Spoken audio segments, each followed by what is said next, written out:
Assalamualaikum warahmatullahi wabarakatuh. Halo pemirsa, selamat datang di Lensa Sarma. Kasus pembunuhan disertai mutilasi kembali mengguncang publik. Pelaku yang diidentifikasi sebagai Alfi Maulana berumur 24 tahun ditetapkan sebagai tersangka setelah polisi menemukan bagian tubuh yang diduga milik korban di sebuah kamar indekos di wilayah Surabaya. Kasus ini mendapat perhatian luas karena sifat perbuatannya dan rekonstruksi yang dilakukan pihak kepolisian. Dalam laporan ini, kami rangkum kronologi, temuan penyidikan, motif yang dilaporkan polisi, reaksi masyarakat, dan perkembangan penanganan perkara. Semua informasi kami susun berdasarkan keterbukaan pihak kepolisian dan pemberitaan media. Simak hingga akhir. Kronologi awal bermula yang terungkap menunjukkan hubungan asmara antara pelaku dan korban sempat mengalami masalah sebelum tragedi terjadi. Korban yang disebutkan berinisial TAS atau bernama Tiara Angelina Saraswati berumur 25 tahun dalam beberapa laporan. Beberapa hari terakhir disebut tidak dapat dihubungi oleh keluarga. Pihak keluarga melaporkan kehilangan kontak dan curiga ketika Tiara tidak pulang sebagaimana biasa. Menurut keterangan tetangga dan pemilik indekos, pelaku sering menutup diri dan terlihat murung dalam beberapa minggu terakhir. Adanya perubahan sikap dan kecurigaan tetangga ketika timbul bau tak sedap dari kamar indekos tersebut, sehingga dilakukan pengecekan lebih lanjut. Berikut kronologi penemuan menurut keterangan kepolisian dan laporan media.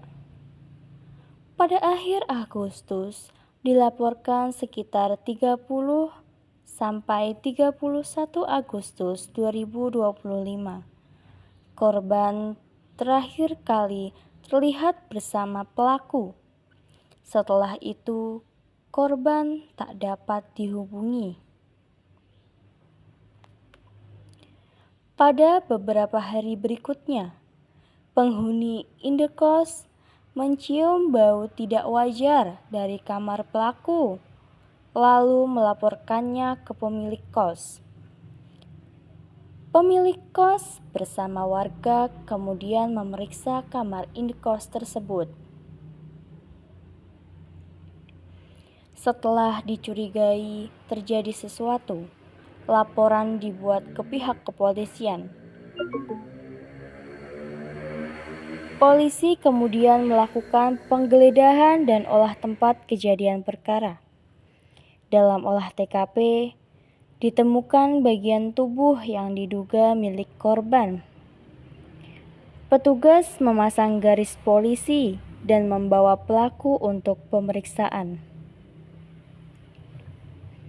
Penyidik melakukan pengamanan bukti dan identifikasi korban melalui keterangan keluarga serta barang-barang pribadi yang ditemukan di lokasi.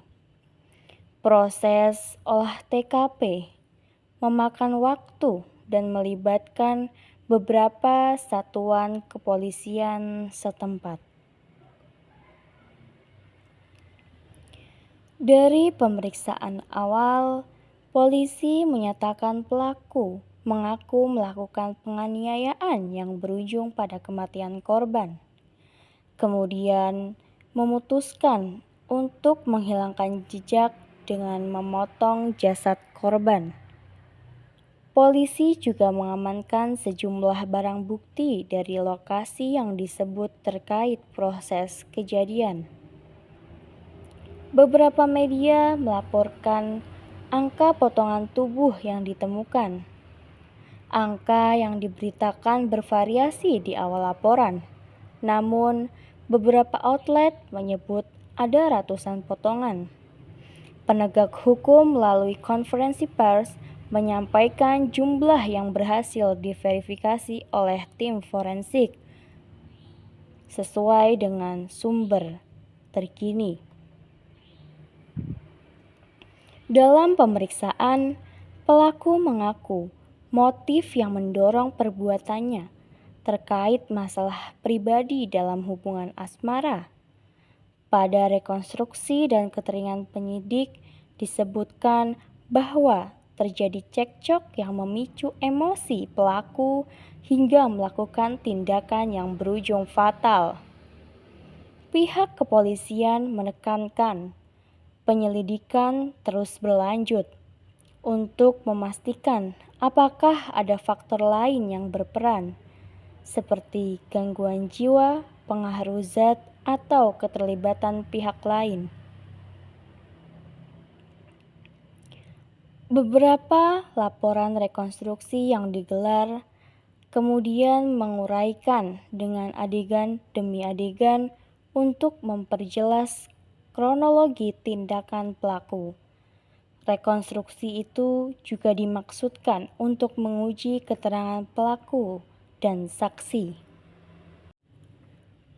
Polisi telah menetapkan pelaku sebagai tersangka dan menahan yang bersangkutan untuk proses penyidikan lanjutan. Dugaan pasal yang dikenakan antara lain pasal pembunuhan berencana atau pasal lain terkait penghilangan jenazah atau mutilasi, sesuai hasil penyelidikan awal dan rekomendasi jaksa penuntut umum. Penanganan bukti forensik dan proses identifikasi menjadi kunci dalam penentuan dakwaan resmi. Pihak kepolisian juga akan menyerahkan hasil visum forensik dan bukti lain kepada kejaksaan untuk kelanjutan proses penuntutan. Publik diminta menghormati proses hukum dan tidak menyebarkan spekulasi yang belum terverifikasi. Kasus ini viral di media sosial dan memicu diskusi luas tentang kekerasan dalam hubungan, pentingnya kontrol emosi, serta signifikasi dukungan kesehatan mental. Warganet bereaksi keras terhadap tindakan pelaku dan banyak yang mengecam keras aksi tersebut. Di sisi lain, ada seruan agar media dan publik tidak memviralkan detail yang dapat mendatangkan sensasionalisme atau melukai keluarga korban. Komunitas sekitar tempat kejadian menyampaikan trauma dan kecemasan. Pemilik indekos dan tetangga kini mengingatkan pentingnya kewaspadaan terhadap tanda-tanda seseorang yang mengalami tekanan emosional. Beberapa pakar kriminologi dan psikologi yang dikutip media menekankan bahwa kekerasan ekstrim seringkali merupakan hasil akumulasi emosi, pola hubungan yang destruktif, serta kemungkinan gangguan psikologis yang tidak ditangani. Mereka menyarankan agar masyarakat meningkatkan akses ke layanan konseling, edukasi pengelolaan emosi, serta jaringan pendukung sosial untuk mencegah kejadian serupa. Demikian laporan lengkap terkait kasus yang menggemparkan ini. Kami akan terus memantau perkembangan penyidikan dan menghadirkan update ketika ada pernyataan resmi baru dari kepolisian atau pengadilan. Jika Anda menonton siaran ini, mohon bantu sebarkan berita yang bersumber dan hindari menyebar hoaks atau spekulasi yang belum diverifikasi. Terima kasih telah menyimak.